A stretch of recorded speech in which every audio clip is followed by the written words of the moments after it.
Hello, this is Dr. Paul Cottrell, and I'm going to be talking about the CDC overview of what's going on with Colorado and some of the sequencing of the samples and a little bit of my take on it. But before I do that, please make sure that you subscribe to all my channels. I have 4 channels on YouTube. Links are in the description of this video. I have Brighteon, Bitchute, and Rumble. Please subscribe there. If you would like to help support my work, because thousands of my videos are for free, please help through donations. You can donate on my website, the-studio-reykjavik.com. The link is in the description of this video. And on the homepage at the very bottom, you can donate through Stripe, PayPal, or buy me a coffee. You can also be a paid member on my Patreon channel. Link is in the description of this video. By doing that, my videos are for free, most of them, for the wider public, so they can learn on how to improve their health and to get informed about important things that are happening in their life. What I have to say is important. I'll say things when I think you need to know something. I'm not constantly just creating content like you watch a lot of, other pontificators on YouTube, right? Where their whole life is about just creating content. It's about creating content that is pertinent to you and how you can use the knowledge that is being said in the videos to be able to improve your life, either in terms of health, in terms of learning something new, and navigating, through the tumultuous times, either politically or economically, right? So just please subscribe to all my channels. Ask your social media followers to follow me also. I greatly appreciate it. With that said, please go to my store, the-studio-reykjavik.com, for the allergy season or for the cold season that's coming in September and October in the United States. Please go to my store and get the lozenges. I have elderberry and zinc lozenges in a 21 count. I have honey lemon drops in a 100 count and blueberry drops in a 100 count. So by going to the store and getting the drops, you're going to be able to neutralize the pathogens, those antigens, quicker, secrete have more secretion to be able to protect the mucosal barrier. And by doing that, you're reducing the chances of a hypersensitivity type 1 reaction, and you're lessening the chances of getting sick. So take my advice, get a couple bags for your household and use it the moment you start feeling some sort of irritation. Very important. So with that said, I'd like to talk about the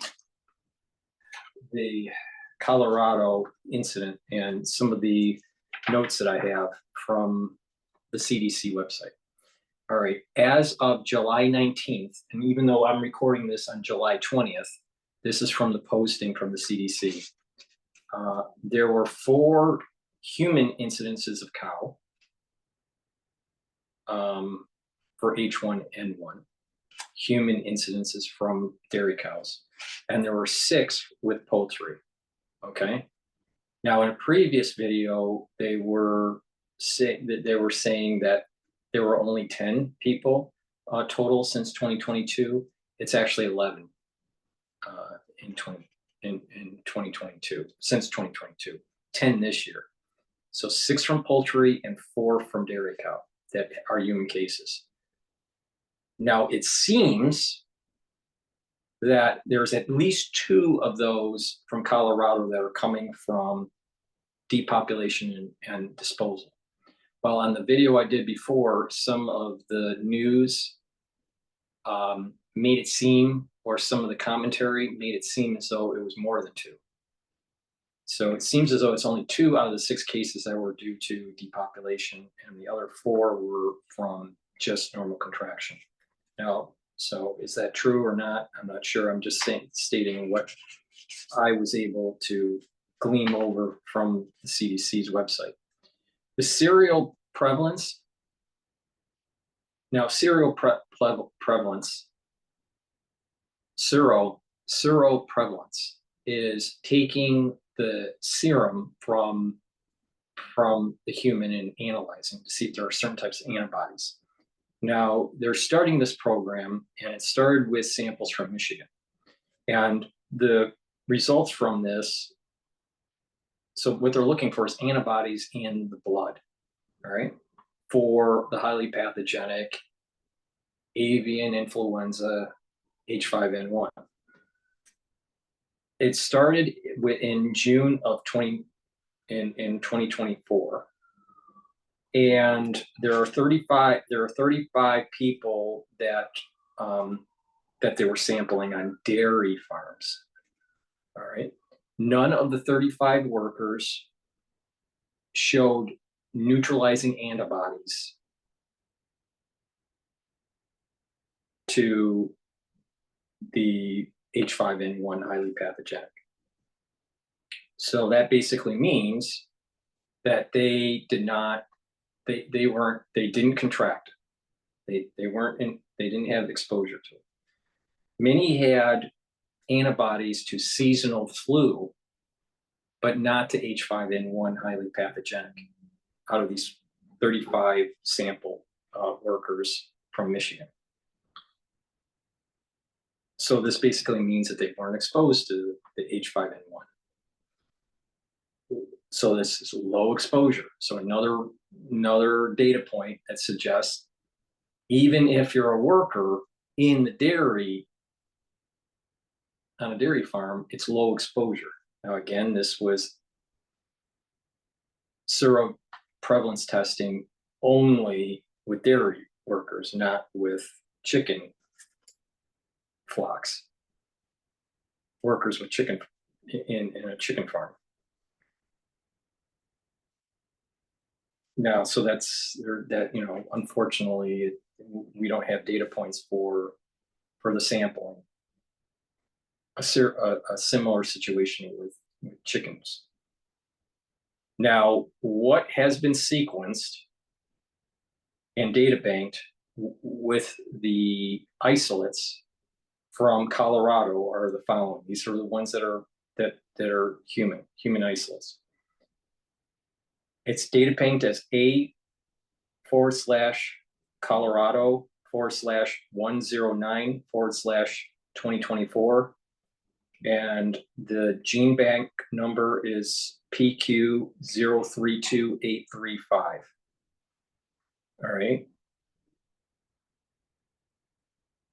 And this sequence is the HP, so the highly pathogenic avian influenza H5N1. It is the clade 2.3.4.4b. And this is a derivative which is also classified as the B3.13 clade.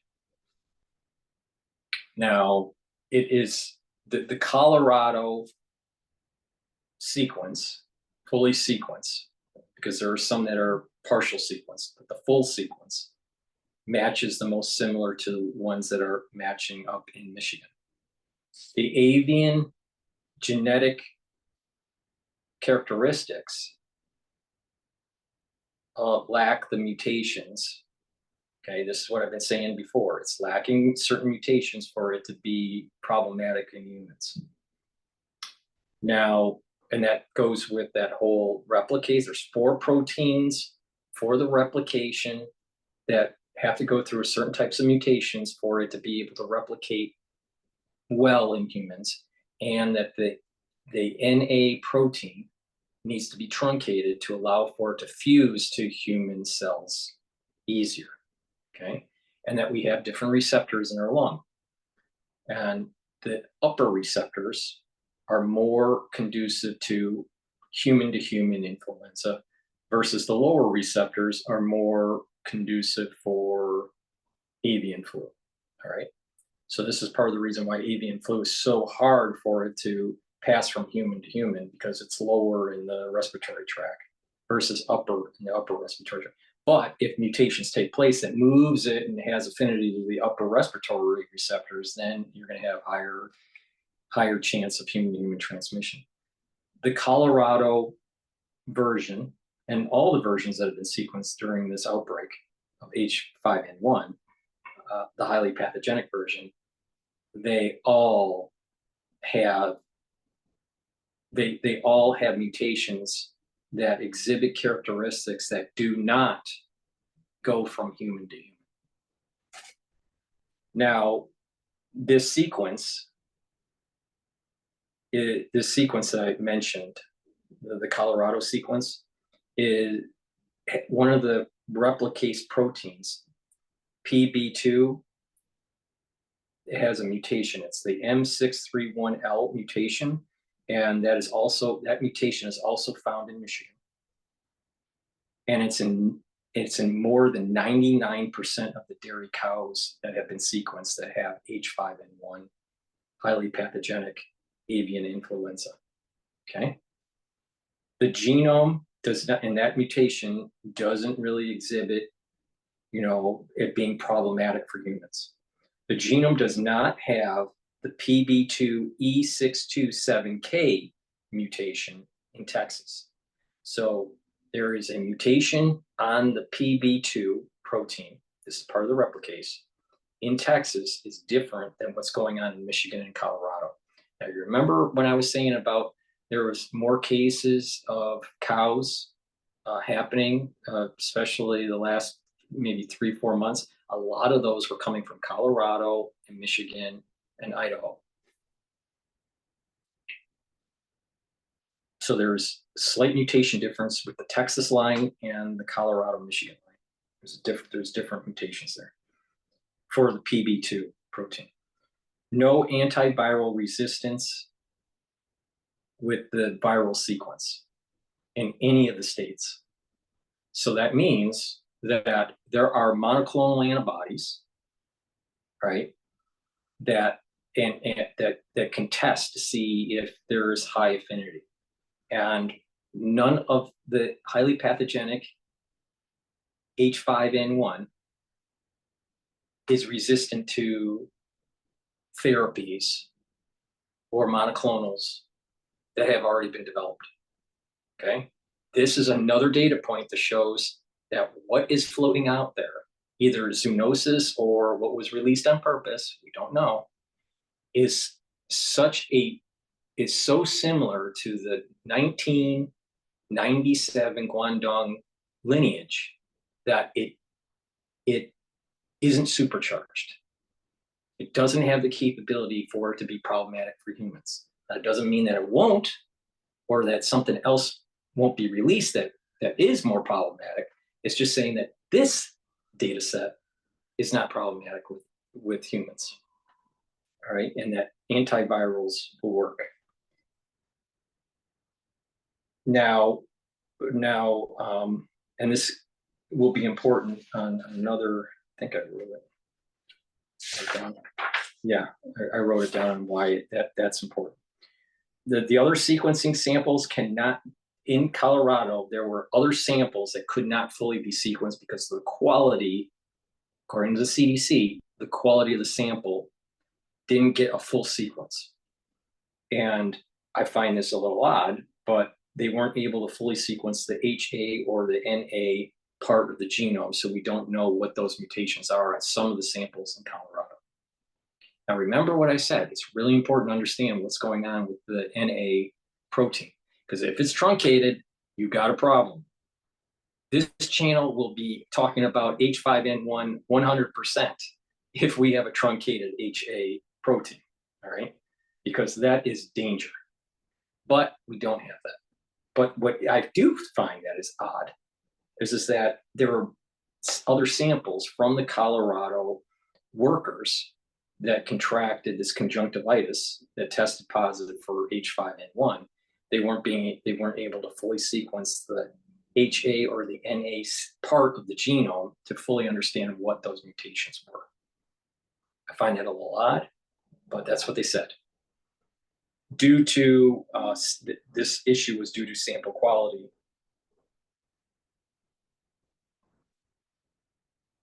But the areas that they were able to sequence matches up with other Colorado data banked sequences, such as the one I mentioned, the A Colorado /109//2024. Okay, so the internals, the areas of the genome that they were able to sequence matches the data bank of other samples from Colorado. But for certain individuals in this, with the 6 workers in Colorado, some of those samples couldn't be fully sequenced.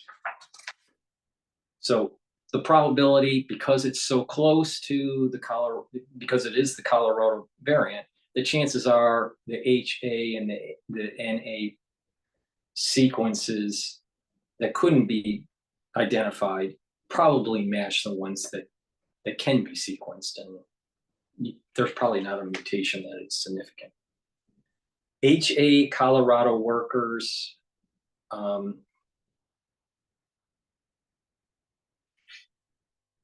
did I write here?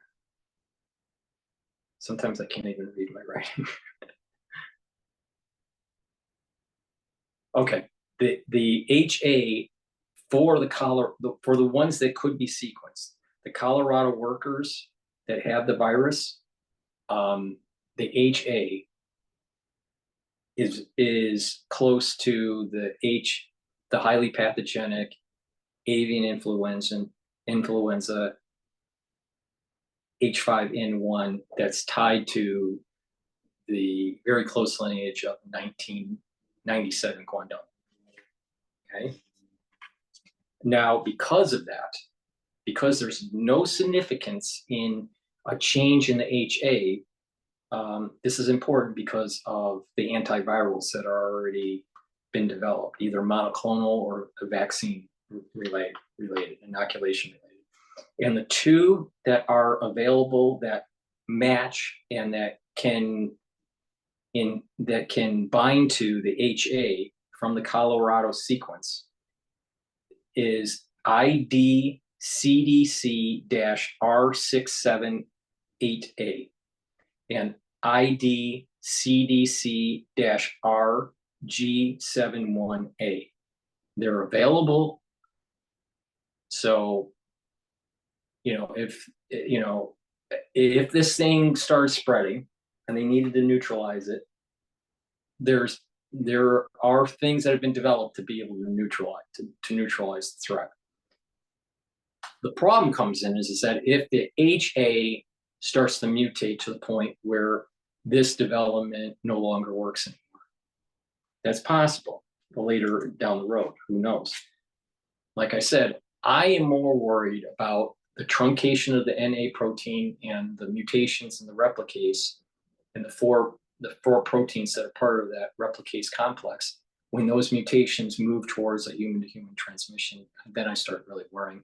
If you have further mutations on the HA protein, then you may not have antivirals. So there's no change to human risk at the moment, none. Now the question is why is there an increased prevalence of Colorado workers working on poultry farms? And I think the answer is that it's actually the culling of the animals. We hear information from different newscasts or podcasts that are saying that majority of the cases were from the depopulating of the flock in Colorado, but the CDC said that out of the 6, there's only 2 that fall in that category. So actually, the majority weren't part of the depopulation. So I don't know what the story is, but there's no increased risk for humans. I think it was some probably unique characteristics on that particular farm.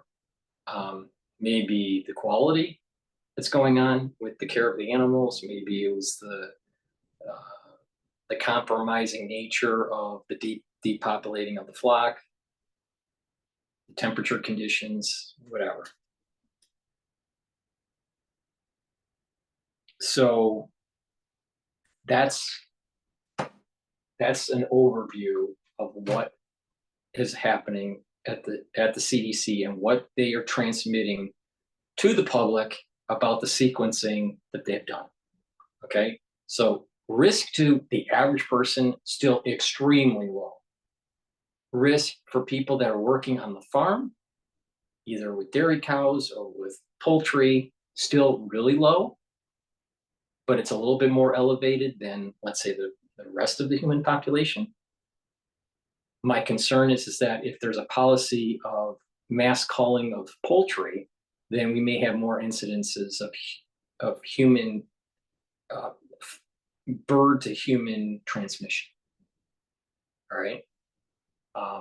In addition, how this causes problems with the egg production and chicken supply, perhaps even milk supply. So elevated food prices in certain regions may be problematic. So keep that in mind, but there's no additional risk so far, even as we hear new cases that are taking place in Colorado, because it does seem to be, I want to call it an isolated incident where it seems to be related to a particular farm dealing with a mass culling of the flock. Please go to my store, the-studio-reykjavik.com, and get the C60. I have it in a 2 ounce, a 4 ounce, and an 8 ounce configuration. You can get it in coconut oil, avocado oil, or extra virgin olive oil. Again, you can get it in the 2 ounce, the 4 ounce, or the 8 ounce configuration. It's a very strong antioxidant, and it will help to neutralize those free radicals and boost up the mitochondrial health. Take the D3. This is important for gene expression, help to get rid of cells that have been infected. It gets rid of those cells through apoptosis. In addition, D3 is very important for calcium absorption. Vitamin C, very important for your immune system and for your skin. Take it every day. I have these deodorants that I have partnered up with Rainbow Herbals, and we've developed these deodorants that are very high quality, made from essential oils from the Himalayas. You can get it in citrus or peppermint and tea tree, peppermint, lavender, and tea tree. These deodorants are for males and females, and it also will help to detoxify the body. It has no aluminum and no baking soda. I have structural nanosilver gels. You neutralize pathogens by using the gel, put it on your hands, put it around your mouth, around your nose, around your ears, your eyes, lightly coat your nostrils, and it'll stay active for 5 hours. You can also use it as a skincare product to help heal wounds, abrasions, minor burns, or just to improve the health of your skin. Ashwagandha root, very important to bring down inflammation and control blood glucose levels. It's synergistic with turmeric. Turmeric helps bring down the inflammation. It's also an antioxidant. You should be taking this every day. Resveratrol, very important to get rid of senescent cells. It's part of my anti-aging protocol. I take it every day. Clarity factor, you should be taking this every day. I take it every day. It helps to get those dendrites firing so you have good neuroplasticity, good memory, good brain function. Challenge your brain with proper diet, exercise, challenging your brain, getting enough sleep. You're going to have better neural health. So go to the store and get the clarity factor. It's for people that are in school, people that are adults that are working, or even ones that have retired. You should be taking this every day to maintain mental acuity. I also have Max 14 and Max 35. You should be taking a teaspoon of this a day. You swish it in your mouth, you gargle with it, and you swallow it. And by doing that, you're neutralizing pathogens and protecting the mucosal barrier So you are reducing the chances of getting sick. It boosts up your immune system. Those are just some of the products I have. I have lots of products that are on my store. I also have 2 new products. I have olive leaf extract, and I also have zeolite. Olive leaf extract will help to boost up your immune system. It will help with cardiovascular health. It's part of an anti-aging protocol. In addition, I have zeolite.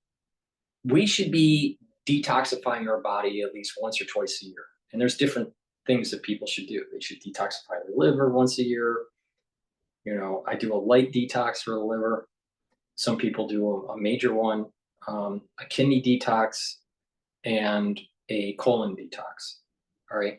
You do that, once a year or twice a year, you're improving the health of your body. All right. In addition, the foods that we eat and the water we drink, and sometimes, people are eating processed foods or eating out, you're going to get some heavy metals in your food supply. And you want to detoxify those. So you can do that with zeolite. You can detoxify heavy metals out of your body, taking zeolite. You take it for about 30 days. You do it once or twice a year. So what happens is a zeolite is a negatively charged molecule, and it will attach to positively charged molecules and detoxify some of those heavy elements, heavy metal elements that are in our food supply, and you'll urinate that out in 6 to 8 hours. You take that over a 30-day period, and you're detoxifying your body. Now, it'll also bind to toxins that are positively charged, and also chemicals. Now, if you are on medication from your doctor, let's say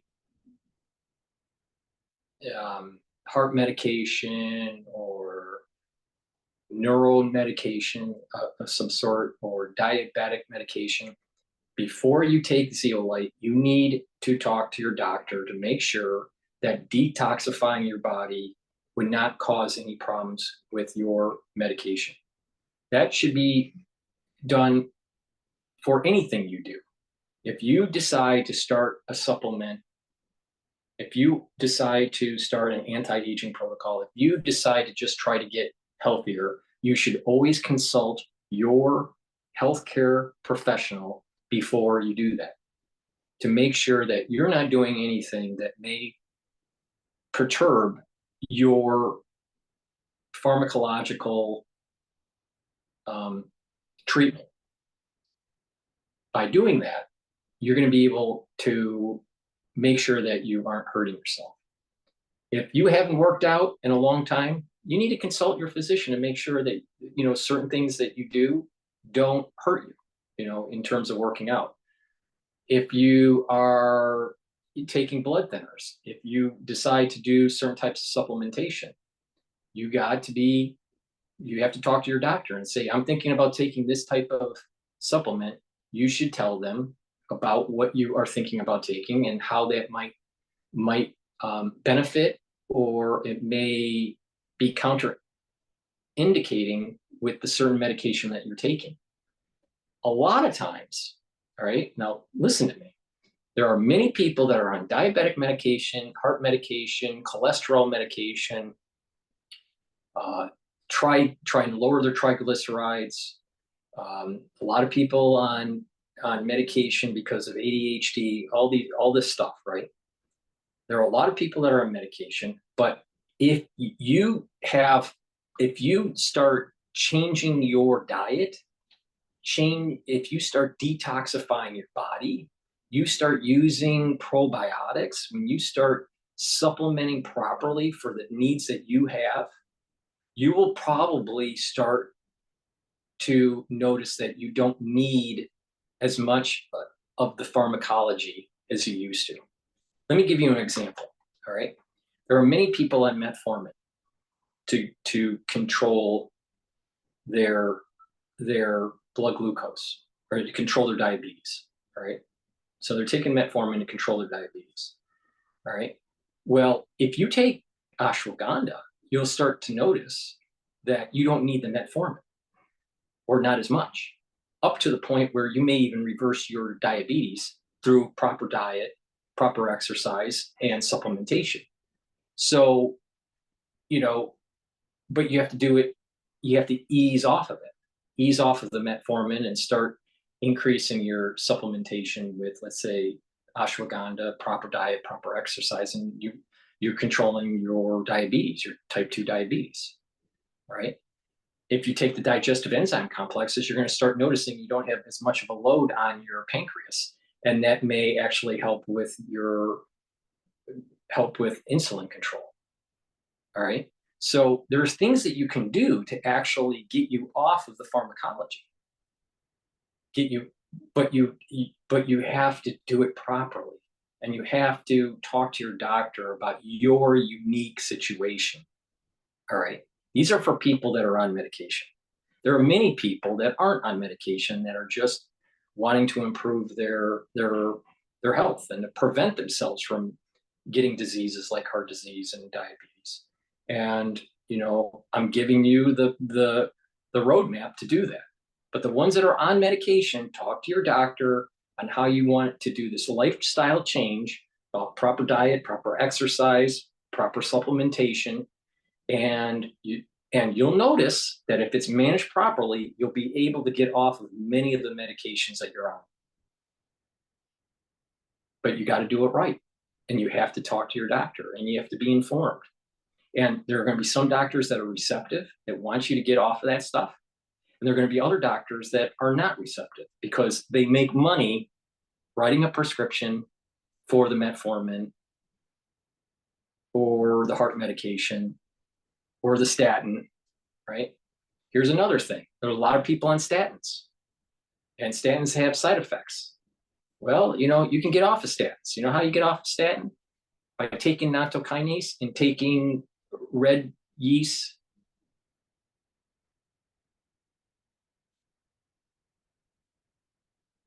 rice supplements. So when you do that, all right, you can improve your cholesterol, improve your lipid profile, reduce the chances of having blood clots. And by doing that, you are moving away from the statin. And a lot of people that are on statins probably also are on blood medication, heart medication. Maybe, some blood thinners or warfarin or heparin or whatever, right? You can get off of those by taking these kinds of things. You got to ease into it because your body has to slowly adjust from the weaning off the medication and ramping up with the supplement.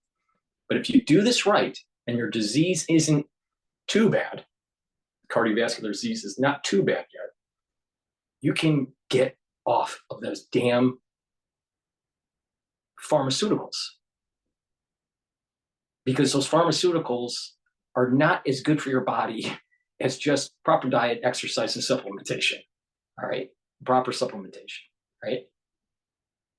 But if you're sick and you've been on the treadmill of just going to the doctor and getting the prescription of whatever, for whatever disease, diabetes, heart disease, whatever, and you've been doing that for years, you got to ease into it. You got to talk to your doctor that you're thinking about taking K2, how that may affect your heart medication, or you're thinking about taking nattokinase, or you're thinking about taking red yeast rice, or taking let's say zeolite or whatever to detox. You have to talk to your doctor. Now, the ones that are not on medication, you don't have to worry about these counterindications so much.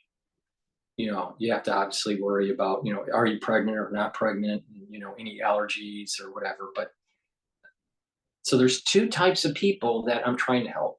The people that are not there are three types. Ones that are fit, that want to go ultra fit, right?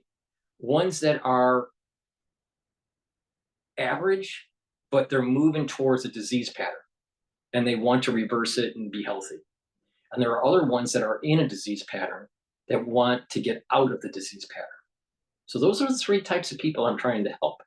Now, the ones that are in the disease pattern that are being medicated through allopathic means, you have to talk to your doctor and make sure that you are doing things properly, right? And you're going to have some doctors that are receptive to this idea. You're going to have other doctors that are not receptive to this idea. But if you follow my lead and you pay attention and you become empowered and you go to your doctor and you have the will to get off that damn medication that you're on, you can do it. You got to have the will. So this, you have to empower yourself and get educated. So it's even better when you're doing this and you're healthy and you're getting ultra healthy versus already in a disease pattern and you're trying to reverse the disease pattern so you can get healthier. It's a harder swing. So, but it can be done. If you have the will, there is a way. So thank you for listening. Please go to my store, the-studio-reykjavik.com, and get the products that I offer, like the new product that I have, the olive leaf extract, and the zeolite. Again, the zeolite is a detoxification. It's a liquid that you put under your tongue, you swallow it, and it will bind to positively charged heavy metals, toxins, and chemicals. All right. But because a lot of people are on medication, they need to talk to their doctor before they take zeolite. So, but I recommend cleansing your body, and if you're in a disease pattern, you're being medicated, you need to talk to your doctor, but it's important to do colon cleanses once a year, do a light cleanse of the liver. There's different ways to do it. Normally it's supplements you just put on your tongue, and also kidney cleanses, which is the same thing. There's certain herbs and certain cold pressed supplements that you can take to help with the kidney. And by doing that, you're flushing out some of those toxins that have built up over the years. And this is basically the thesis of Dr. Group. Dr. Group is a kind of the proper diet, exercise, and cleanse kind of doctor. So I think once a year, twice a year, if you're super healthy, probably don't even do it. You don't even need to do it, every year. You probably can skip a year, do it every other year. But many people are not super healthy. So, but if you are taking medication, you need to talk to your doctor about how you want to improve your health by proper diet, proper supplementation, proper sleep, proper exercise, proper training the mind, and you can reverse some of this stuff. Not everybody, but you can reverse some of this stuff or mitigate some of the disease. Thank you for listening, and have a nice day.